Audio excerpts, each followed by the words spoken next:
arrivée à Kerschure. Il fait assez beau, il fait froid. Et voilà le programme. Là, je vais aller retrouver Sabine, son mari Knut et leurs enfants Olivia et Philippe. Elle habite au 7e étage de cette tour. On va aller la rencontrer. Hello, c'est Julia. Bonjour, 7e étage. Merci. Il est 7h15. A priori, ils seront pas beaucoup plus réveillés que moi. À moins que... Oh, mais quel accueil! Bonjour Knut, merci de m'accueillir chez vous. Bonjour Sabine, je suis contente de vous rencontrer, merci beaucoup de m'accueillir chez vous. Alors c'est donc là que vous vivez, waouh! Ça c'est dingue! Je dis pas de bêtises, c'est bien un nouveau quartier que tu habites ici. Oui, c'est ça. Qui est construit il y a une dizaine d'années. Oui, c'est ça. La famille s'est offert un 140 mètres carrés. Ici, il faut compter 2500 € le mètre carré à l'achat. Vous avez petit déjeuner ou pas encore? Il faut juste mettre la table. Les fameux bretzels. Waouh! Ça, c'est mango curry.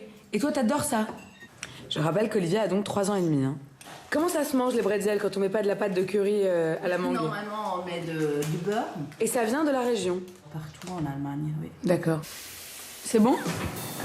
Allez, il est 8h. C'est Knut qui va emmener les enfants à la crèche. À tout à l'heure. Bye bye. Sabine, quant à elle, enfourche son vélo, direction l'école où elle est directrice. Je me disais, Sabine, c'est quand même dommage. Tu as un vélo et il est vide. Peut-être que je pourrais monter dans la petite carriole puisqu'il n'y a pas les enfants. T'es sûr? C'est un peu comme un tuk-tuk. Allez, c'est parti. Oh, écoute, franchement, c'est génial. Ça c'est l'Europe. Ça, c'est l'entraide. France-Allemagne, voilà. L'école se trouve à 30 minutes de vélo. Mais rassurez-vous, son vélo est électrique, comme la moitié des vélos dans cette ville. Et pendant que les élèves sont en cours de sport, Sabine m'autorise à entrer dans une salle de classe. Donc là, c'est le tableau, mais il me paraît bien bas. Ah oui, d'accord. Comme c'est malin. Ils sont super géniaux. Les élèves le matin arrivent à quelle heure, Sabine? Les cours commencent à 7h45. Et ils terminent à À midi 20. L'après-midi, les élèves d'élémentaire peuvent rester à l'école ou rentrer chez eux. Ce sont des petites journées. Bon, je laisse Sabine travailler un peu et je vais prendre un tramway. Alors comment ça fonctionne, je ne sais pas, on va le découvrir. Alors, je vais acheter un ticket, donc ça ok, donc 2,60 €. Allez, c'est parti pour la visite.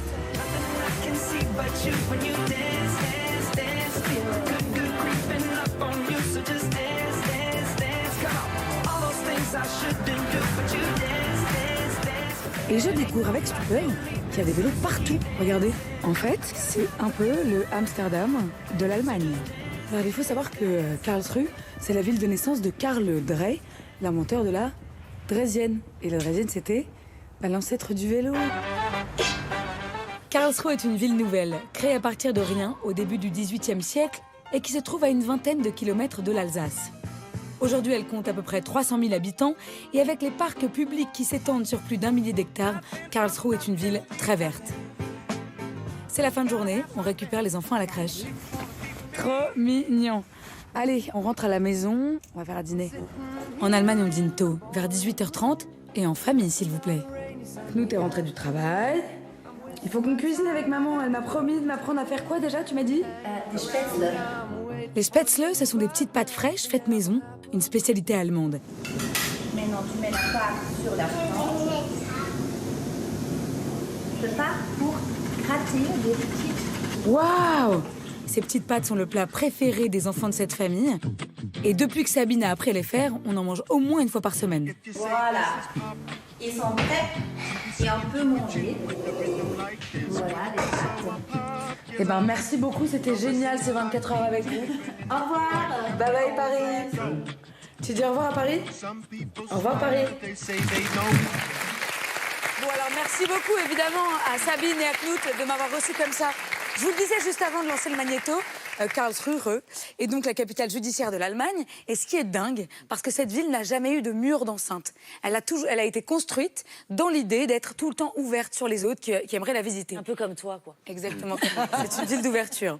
Mais l'histoire est encore plus jolie que ça. En fait, Karlsruhe, ça veut dire le repos de Charles en allemand, que je ne parle pas. Vous l'aurez compris.